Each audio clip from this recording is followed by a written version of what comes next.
Xalq orasida bolalar kiyimlari haqida eng ko'p aytiladigan faktlar to'g'rimi yoki noto'g'ri? Agar do'konda sotilayotgan bo'lsa, demak tekshirilgan va xavfsiz. Noto'g'ri, sababi hamma kiyim sertifikat bilan kelmaydi, ayrimlari nazoratsiz ishlab chiqarilgan bo'ladi.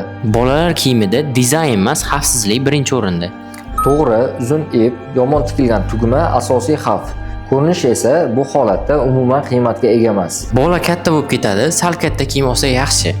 Noto'g'ri, katta kiyim bolaning yiqilishiga yoki noqulay harakatiga sababchi bo'ladi. Oldin biz shunaqa kiyib katta bo'lganmiz, hozir ham bo'laveradi. Noto'g'ri, hozir kiyimlar material va kimyosi bilan avvalgidan ancha farq qiladi. Yorliq etiketga eng muhim hujjat.